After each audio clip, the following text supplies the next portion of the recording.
40 years ago, almost to the month, an Argentine submarine commander did something that should have changed the course of a war. He found the British fleet. He maneuvered into attack position. He fired. And then nothing happened. Not because he missed, not because the Royal Navy outmaneuvered him, not because British anti-submarine warfare was superior to anything he could handle. His torpedoes tumbled uselessly into the darkness and sank. Here's what makes this story unbearable to think about. For 4 decades, everyone blamed the Germans. The SST-4 torpedoes were defective, people said. West German engineering had failed when it mattered most. The brave Argentine crew had done everything right, but their weapons had been junk from the factory. That's the story that got told. And it's wrong. After the war ended, German engineers from Howaldtswerke-Deutsche Werft and Hollandse Signaal Apparaten travelled to Argentina. They examined the submarine. They interviewed the crew. They expected to find evidence of manufacturing defects, some flaw in their sophisticated torpedo design that would explain the catastrophic failures. What they found instead was a single reversed wire. During routine preventive maintenance before the patrol, a fire control technician aboard the submarine had connected a twin-lead direct current power cable backwards. That's it. 2 wires. Reversed polarity. The cable supplied warm-up power to the torpedoes sitting in their launch tubes, keeping the internal gyroscopes spinning and ready. Every diagnostic check showed nominal function. The weapons appeared perfect. But here's the thing about gyroscopes. They only work because they spin. A gyroscope is essentially a spinning mass that resists changes to its orientation. The faster it spins, the more stubbornly it maintains its position in space. This is why gyroscopes have been used for navigation since the early 20th century. Point a gyroscope in a direction, spin it up, and it will keep pointing that direction no matter how the vehicle around it moves. Submarines use them, aircraft use them, spacecraft use them. The physics are elegant and reliable, unless the gyroscope starts spinning backwards. The moment a torpedo left its tube and switched from ship's power to internal battery, the reversed polarity caused the gyroscope rotation to flip direction. This didn't just degrade performance, it destroyed the weapon's entire sense of spatial orientation. Imagine a compass that suddenly couldn't tell north from south, except worse, because a torpedo needs to know not just direction, but attitude, pitch, roll, every aspect of its position in 3-dimensional space. With the gyroscopes reversed, the torpedo had no idea which way was forward. It couldn't maintain course, it couldn't track a target, it couldn't even travel in a straight line. It just tumbled through the water, a blind piece of expensive machinery thrashing in the dark until it sank. The captain, who should have crippled the Royal Navy, was betrayed by a maintenance error so small that no one caught it until every attack had already failed. His name was Fernando Maria Azqueta. He was 40 years old, and almost nobody remembers him. Azqueta commanded ARA San Luis, designated S-32, a Type 209/1200 diesel-electric submarine built by Howaldtswerke-Deutsche Werft in Kiel, West Germany. The boat had been commissioned into Argentine Navy service in 1974, making her 8 years old when the Falklands War began. At 1,285 tons submerged and 56 meters in length, she carried 8 torpedo tubes in her bow and storage for 14 torpedoes. The Type 209 was West Germany's primary submarine export of the Cold War era. Brazil operated them, Chile, Greece, India, Indonesia, South Korea, Turkey. More than a dozen nations trusted this design with their undersea defense. The philosophy behind the Type 209 emphasized quiet operation and mechanical reliability for countries that needed modern submarine capability without the staggering complexity and cost of nuclear propulsion. The propulsion system defined what the Type 209 could do. 4 MTU diesel generators charged a massive battery bank. That bank powered a single Siemens electric motor, producing 5,000 horsepower, enough to push the submarine to a maximum submerged speed of 21.5 knots. The operational pattern was straightforward. Run the diesels on the surface or at snorkel depth to charge the batteries, then switch to pure electric propulsion when submerged. This made the Type 209 quieter than almost anything else in the water. Nuclear submarines never stop making noise. Reactor pumps circulating coolant, reduction gears transferring power to the propeller shaft, the constant mechanical heartbeat of a miniature power plant operating at full capacity. A diesel boat running on batteries produces almost nothing, just the nearly silent hum of the electric motor and the whisper of the propeller turning through the water. For anti-submarine forces trying to find a contact, a quiet diesel boat sitting on its batteries in the deep ocean is nearly invisible. The trade-off is endurance. Nuclear submarines can stay submerged indefinitely, limited only by food supplies and crew endurance. Diesel boats run out of battery power and have to surface to recharge, exposing themselves to detection. San Luis would prove the type's maximum capability during her patrol. 39 days at sea with 864 hours of submerged operation. That's 36 consecutive days running silent beneath the waves, pushing the design to its absolute operational limits. San Luis departed Base Naval Mar del Plata on April 11, 1982. 9 days earlier, Argentine forces had landed on the Falkland Islands. Now, a diesel-electric Predator was heading south to intercept the most powerful naval task force assembled since World War II. Argentina's other operational submarine, ARA Santa Fe, was already at sea. But Santa Fe was a relic. A Belgrano-class boat constructed in the United States in 1944, incapable of firing modern wire-guided torpedoes. Her weapons technology predated the jet age. Everything about her was 40 years out of date. On April 25th, British forces caught Santa Fe on the surface near Grytviken during Operation Parakeet. Royal Navy helicopters attacked with depth charges, scoring at least 2 damaging hits. Santa Fe was forced to beach herself to avoid sinking. Her crew survived, but the boat was done. Captured rather than destroyed. A humiliation rather than a heroic sacrifice. From that moment forward, San Luis was the only Argentine submarine capable of offensive operations against the British task force. 1 boat, 1 captain, 1 crew, and torpedoes that had been rendered useless by a wiring error before the patrol even began. Let me explain what the SST-4 was supposed to do, because understanding the weapon makes the tragedy comprehensible. Atlas Electronic manufactured the SST-4 under the AEG/Telefunken brand. It was West Germany's primary submarine-launched anti-ship weapon of the late Cold War. A heavyweight torpedo measuring 533 mm in diameter, weighing 1,414 kilograms, with a 260 kilogram high-explosive warhead. 1 hit could break a destroyer's keel. 1 hit could flood a frigate's compartments faster than damage control could respond. This was a ship killer. The weapon offered 2 speed settings that gave commanders tactical flexibility. High-speed attack mode pushed the torpedo to 37 knots with a range of 11 kilometers.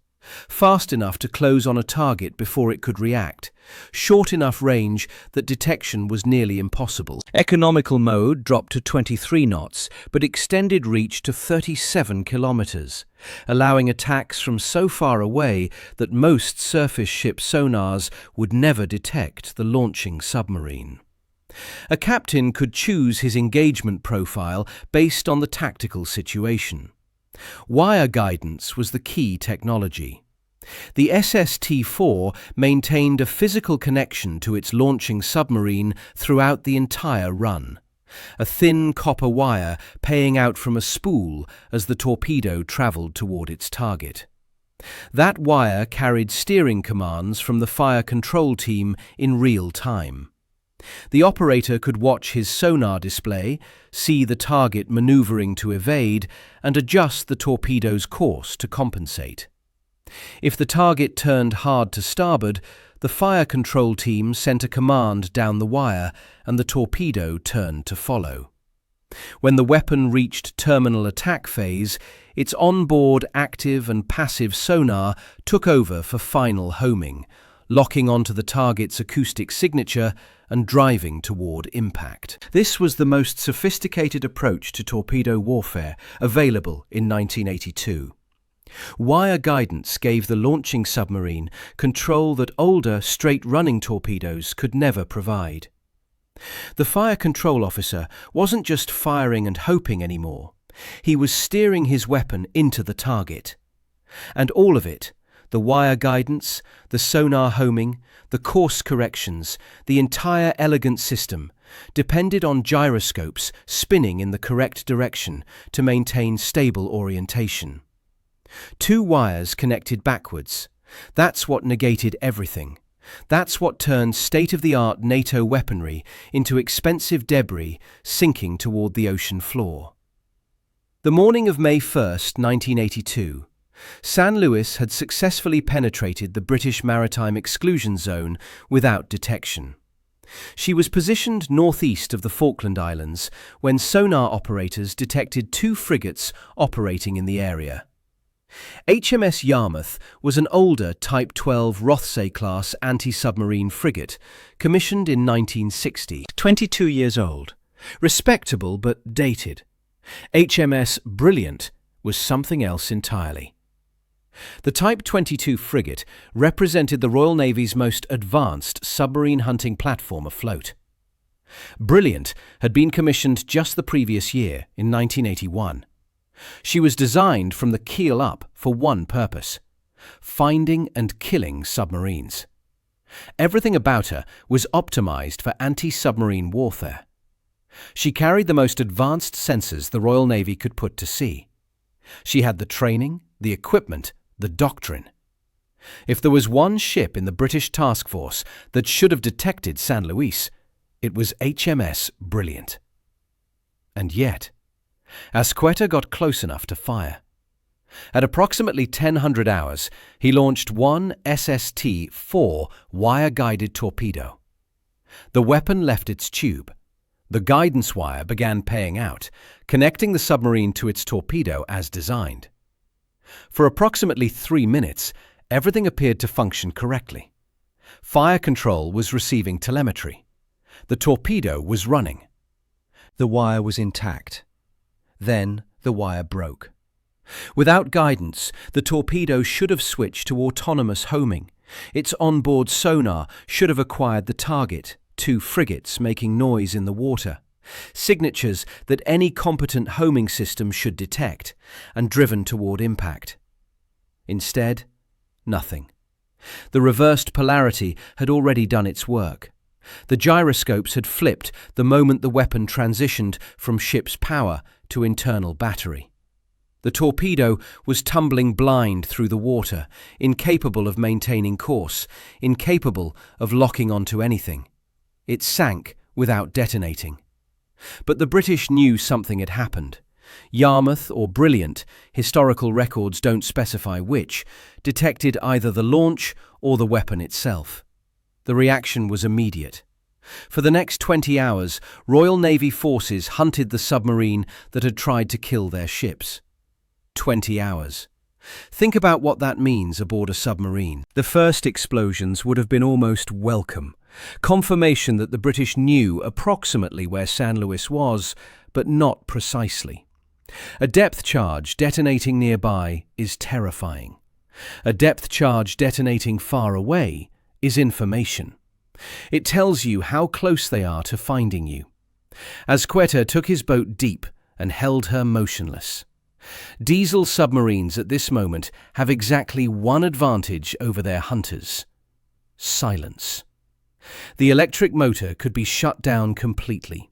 No machinery running, no pumps circulating, no sounds at all except the breathing of the crew and the distant groan of the hull under pressure.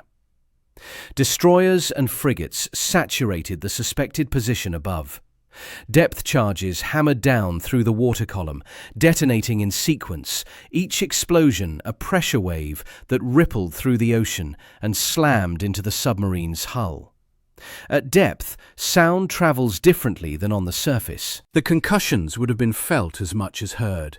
Physical impacts that made the hull ring like a bell and sent loose equipment clattering across deck plates. At least one British anti-submarine torpedo was fired into the search area. A torpedo hunting you is different from a depth charge. Depth charges are dropped blind, saturating an area with explosions in hope that one lands close enough to cause damage. A torpedo is actively searching. It has sonar. It's listening for you. It will find you if you make any sound at all. San Luis made no sound. Sea King helicopters arrived overhead, dipping sonar beneath the waves. This was the Royal Navy's most effective submarine hunting technique. Lowering a sonar transducer on a cable from a hovering helicopter, listening for any acoustic signature that might betray a submarine's presence. The helicopter could reposition quickly, lowering its sonar in a new location every few minutes, systematically searching the area where the attack had originated. The crew of San Luis waited in the dark. At combat depth, there's no natural light, just the red illumination of battle lighting, designed to preserve night vision, casting everything in shades of crimson and shadow. The air would have grown thick and close as carbon dioxide scrubbers worked to keep the atmosphere breathable without running ventilation fans that might create detectable noise. Men whispered or didn't speak at all. They waited. 20 hours of this. 20 hours of explosions detonating around them, any one of which could breach the hull and send seawater flooding into the compartments. 20 hours of hostile sonars probing the water, searching for any acoustic contact. 20 hours of knowing that dozens of British sailors on the ships above were dedicated to one single purpose: finding and killing everyone aboard San Luis. They never found her. Azqueta let the currents drift his submarine away from the weapon release point, while British forces expended ordnance above. By the time the search was called off, San Luis had moved far enough that relocating her would require starting the entire process over. The most intensive submarine hunt in 40 years had failed to localize one diesel-electric boat and her 40-year-old captain. The next day, HMS Conqueror proved what functional torpedoes could accomplish. The British nuclear submarine, commanded by Commander Chris Reeford Brown, had been stalking the Argentine cruiser General Belgrano south of the Falkland Islands. At 16:01 local time on May 2nd, Reeford Brown fired. He used Mark 8 torpedoes. The Mark 8 entered Royal Navy service in 1927. The original design dated to 1911, developed by the Bliss-Levitt Company before the First World War had even begun. By 1982, this weapon was 55 years old. It had been obsolete for decades. Every submarine navy in the world had moved on to guided torpedoes with homing capability and wire guidance and sophisticated fire control. The Mark 8 was steam-powered, straight-running, utterly unsophisticated. Once fired, it travelled in a straight line at a preset depth until it either hit something or ran out of fuel. No guidance, no homing, no wire, no mid-course corrections. The submarine commander had to calculate where the target would be when the torpedo arrived, factoring target speed, target heading, torpedo speed, range and angle, and accept that any evasive maneuver by the target would cause a miss. Miss by inches, miss by miles, it made no difference. The Mark 8 couldn't adjust. Reeford Brown chose this ancient weapon over the Royal Navy's newer Tigerfish wire-guided torpedo, specifically because he didn't trust the Tigerfish. It had experienced development problems. The technology was sophisticated but unreliable. For his first combat engagement, for the shot that would either sink an enemy cruiser or miss completely, he wanted proven technology over sophisticated technology. 55 years of proven technology. He fired 3 Mark 8s. 2 hit the Belgrano. 1 struck near the bow. The second hit the aft machinery spaces. The cruiser began flooding immediately. Compartments that should have been watertight filled with seawater as hull breaches exceeded damage control capacity. The ship listed heavily to port. Within minutes, the order came to abandon ship. General Belgrano went down with 323 of her crew. Here's the comparison that defines the tragedy of the San Luis patrol. 55-year-old British technology with 0 guidance capability worked perfectly. 2 hits from 3 torpedoes fired. A cruiser sunk. Over 300 men killed. 5-year-old German technology with wire guidance, active homing, passive homing, and sophisticated fire control failed completely. 0 confirmed hits from multiple weapons fired across 3 separate attacks. No damage to any British vessel. The difference wasn't design sophistication. The SST-4 was objectively superior to the Mark 8 in every technical specification. It was faster, longer ranged, more accurate, more lethal. The difference was that the German weapons had been rendered non-functional before combat ever began by a maintenance error aboard an Argentine submarine. The Mark 8 worked because it was too simple to break. The SST-4 failed because its complexity depended on a single system, gyroscopic orientation, that had been compromised before the submarine left port. The Mark 8 measured 533 millimeters with a 340 kilogram TNT warhead, slightly larger than the SST-4's 260 kilogram charge. Maximum speed was 45 knots with a range of roughly 5,000 meters. Simple, reliable, lethal. The weapons of the First World War sank an enemy cruiser. The weapons of the Cold War tumbled uselessly into the abyss. A week after his first failed attack, Howaldtswerke detected what appeared to be a submarine contact. The classification remains uncertain in historical records. Sonar contacts in combat conditions are often ambiguous. Biological noise, thermal layers, reflections from the seabed can all create signatures that resemble submarines. But Howaldtswerke assessed the target as hostile and decided to engage. On May 8th, he fired 1 Mark 37 anti-submarine torpedo. The Mark 37 was an American weapon designed for engaging underwater targets rather than surface ships. It didn't rely on the compromised fire control system that had doomed the SST-4S.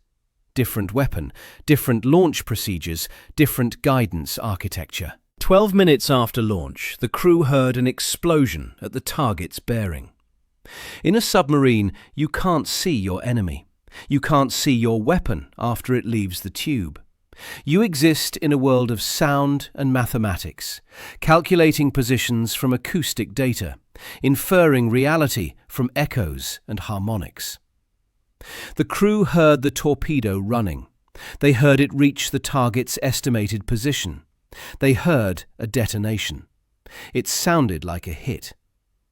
No British submarine was lost during the Falklands War. Every Royal Navy boat that entered the combat zone came home safely. HMS Conqueror, HMS Spartan, HMS Splendid, HMS Valiant. All of them survived. The explosion heard by San Luis has been assessed as either a seabed impact or premature detonation, the torpedo striking bottom or its warhead initiating for reasons unrelated to target acquisition. Whether the contact was ever a real submarine, whether the Mark 37 functioned correctly but simply missed, whether the weapon malfunctioned in some different way than the SST-4s, these questions cannot be definitively answered. A moment of false hope in a patrol defined by frustrated effort. The night of May 10th to 11th brought San Luis her final chance to change the war. 2 Type 21 frigates, HMS Arrow and HMS Alacrity, were departing Falkland Sound after completing a shore bombardment mission against Argentine positions on the islands. Shore bombardment is noisy work. The ships had been firing their guns at land targets, announcing their presence to anyone listening. Now they were transiting a predictable route back to the main task force. San Luis had positioned herself to intercept exactly this kind of target. Surface ships predictably transiting a known choke point. Azqueta didn't need luck to find them. He needed to be in the right place at the right time. And he was. He identified the targets. 2 frigates, close range, perfect setup. He ordered 2 torpedoes fired. The first experienced a launch failure. It never left the tube. Whether this was a mechanical problem unrelated to the polarity error or yet another consequence of the compromised fire control system, the historical records don't clarify. Either way, one weapon was eliminated before it ever entered the water. Half his planned attack dissolved before a single torpedo was running. The second torpedo launched successfully. It transitioned from ship's power to internal battery. The reversed polarity flipped its gyroscopes, just as it had on May 1st, just as it had for every SST-4 that left San Luis's tubes. The weapon began tumbling through the water, unable to maintain course, unable to home on anything.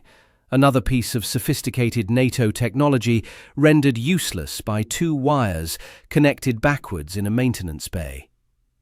HMS Arrow and HMS Alacrity sailed on. They never knew how close they'd come. They never knew a torpedo had been fired at them at all. Another failure. Another miss. Azqueta had done everything right. His approach was sound. His fire control solutions were accurate. His crew had performed under sustained combat conditions for weeks, maintaining equipment, executing procedures, surviving depth charges and torpedo attacks, and 20-hour hunts. None of it mattered. San Luis remained at sea for 39 days. She logged 864 hours of submerged operation. 36 consecutive days running silent beneath the waves, pushing the Type 209 design to its absolute operational limits. Throughout the patrol, the British threw everything they had at finding her. The Royal Navy's anti-submarine forces conducted what was likely the most intensive submarine hunt since World War II. Surface ships with hull-mounted sonars, helicopters with dipping sonars, maritime patrol aircraft dropping sonobuoys, depth charges, anti-submarine torpedoes. They never found her. They never damaged her. They never even confirmed exactly where she was operating at any given time. This is the part that gets overlooked when people tell the story of the San Luis patrol. She evaded the entire British task force. Think about what that means. The Royal Navy assembled its most powerful flotilla in 40 years. Nuclear attack submarines, dedicated anti-submarine frigates, including the brand new Type 22 platforms, maritime patrol aircraft, helicopters equipped with the latest detection equipment. And they couldn't catch one diesel-electric boat commanded by a 40-year-old Argentine captain with a relatively inexperienced crew. The crew has been characterized by historical sources as less experienced than what major naval powers would typically assign to combat patrols. Argentina's small submarine force simply didn't have the training opportunities that the Royal Navy or the US Navy could provide. These men didn't have years of exercises against friendly submarines. They didn't have dozens of simulated combat scenarios under their belts.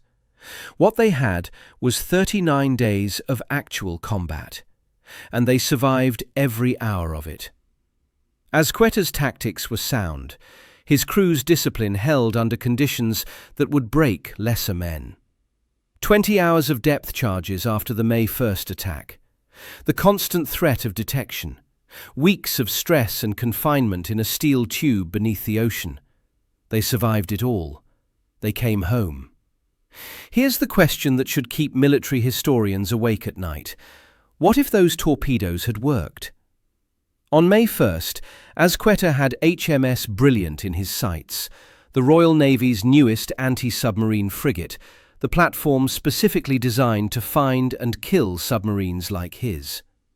The SST-4's 260-kilogram warhead was sufficient to cripple a frigate with a single hit, break the keel, flood the compartments, kill the ship or force abandonment. If that torpedo had functioned correctly, HMS Brilliant goes down. The British task force loses its most advanced submarine hunting platform less than 3 weeks into the campaign. Every other ship in the fleet suddenly knows that the submarine threat is real, that Argentine torpedoes work, that any of them could be next. The psychological impact alone would have been significant. A single submarine sinking a modern frigate changes calculations. On May 10th, Azqueta had HMS Arrow and HMS Alacrity, 2 Type 21 frigates, close range, no warning. If 2 torpedoes had worked that night, Arrow and Alacrity both take hits. The British lose 2 frigates in a single engagement to a submarine they never even detected. Suddenly, the Royal Navy has lost 3 warships to 1 diesel-electric boat that they cannot find, cannot track, cannot kill. The Falklands War was a close-run thing. Britain's logistical chain stretched 8,000 miles from home ports to combat zone. The task force had limited anti-aircraft capability, as the losses to Exocet missiles and Argentine air attacks would demonstrate. Every ship lost narrowed the margin for success. Every frigate sunk meant less escort capacity for the carriers, less anti-submarine protection for the supply ships, less flexibility for commanders making decisions with lives on the line. How many torpedoes would have had to work to change the outcome? 2? 3? Would losing Brilliant and 2 Type 21 frigates have forced a reassessment in London? Would the War Cabinet have looked at the losses and reconsidered the entire operation? We'll never know. The wires were reversed, the gyroscopes flipped, the weapons tumbled uselessly into the abyss. History turned on a maintenance error performed before the submarine ever left port. Fernando Maria Azqueta gave a detailed interview to US Naval Institute proceedings in March 1984, nearly 2 years after the war ended. He walked through each engagement with the technical precision of a professional officer reconstructing operations for the historical record. He described the SST-4 as his primary torpedo. He identified AEG as the manufacturer. He explained his tactical decisions, his approach methods, his fire control procedures. The interview reads like testimony from a man who did everything right and cannot understand why nothing worked. By March 1984, the German investigation had already been completed. Engineers from Howaldtswerke-Deutsche Werft and Hollandse Signaal Apparaten had examined San Luis, interviewed her crew, and discovered the reversed polarity error. The findings existed. Whether Azqueta was informed of those findings, whether he ever learned that his own ship's maintenance error had doomed his attacks, remains unclear from available sources. Imagine carrying that for 40 years, knowing you did everything right. Knowing your approaches were tactically sound, your fire control solutions were mathematically accurate, your crew performed brilliantly under sustained combat pressure, and believing your weapons were defective. Believing the Germans built junk and sold it to your navy. Believing you were failed by foreign manufacturing when you needed it most. Then imagine learning, perhaps years later, that the weapons weren't defective at all, that a technician aboard your own boat, during routine maintenance before the patrol even began, connected 2 wires backwards, that the Germans had built exactly what they promised, that the failure originated in your own torpedo room. Which version is worse? Being failed by a foreign manufacturer whose quality control couldn't deliver reliable weapons, or being failed by your own people, your own ship, your own maintenance procedures? Either way, Azqueta didn't fail. The error wasn't his. The maintenance wasn't his responsibility. The fire control technician who reversed those wires wasn't following his orders. It was routine work, the kind of thing that happens on every submarine in every navy, the unsexy labor of keeping complex systems operational. 1 technician, 2 wires, connected backwards. That's what separated Fernando Maria Azqueta from becoming one of the most famous submarine commanders since World War II. The San Luis returned to Argentina. Her crew survived without casualties. Captain Azqueta had evaded the most intensive submarine hunt in modern history and brought his boat home intact. In any other context, that would be the story. The captain who couldn't be caught. The crew who survived everything the Royal Navy threw at them. The diesel-electric boat that proved conventional submarines still had a role in modern naval warfare. That a quiet diesel sitting on its batteries could defeat nuclear attack submarines and dedicated anti-submarine frigates through skill and silence and patience. But history doesn't remember competent evasion. History remembers kills. Commander Reeford Brown fired 3 torpedoes and sank a cruiser. He's remembered. His name appears in every account of the Falklands War. The sinking of the Belgrano is studied in war colleges around the world. Fernando Maria Azqueta fired multiple torpedoes and hit nothing. He's forgotten. A footnote. A curiosity for specialists. The difference between being a legend and being a footnote came down to which direction the gyroscopes were spinning when the weapons left the tubes. 40 years have passed since May 1982. The Falklands War has become history, then memory, then something most people under 50 barely recognize. A small war over islands most people can't find on a map. But the story of the San Luis isn't really about submarines or torpedoes or even the war itself. It's about how history gets written, about who gets remembered and who gets forgotten, about the gap between what almost happened and what actually did. Fernando Maria Azqueta should have changed the course of that war. He found the enemy fleet. He maneuvered into attack position against the Royal Navy's most advanced submarine hunters. He evaded the most intensive anti-submarine operations in 40 years. He fired. 2 wires connected backwards meant that nothing happened. That's not a story about British naval superiority. The British didn't outfight Azqueta. They couldn't even find him. It's not really a story about German engineering failure, because the engineering was fine.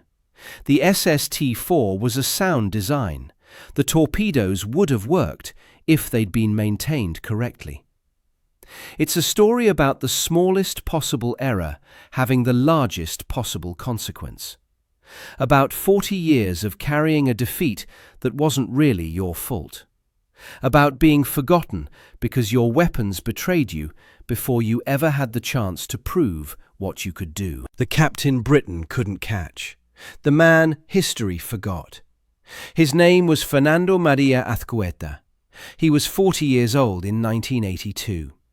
He held his nerve through depth charges and torpedo attacks, and 20 hours of hunters trying to kill him. He brought his crew home alive. He deserves to be remembered. If you lived through 1982, if you remember when this was breaking news, if your father served on either side, if you have stories that didn't make it into the official histories, share them in the comments. And if this story taught you something you didn't know, subscribe for more like it.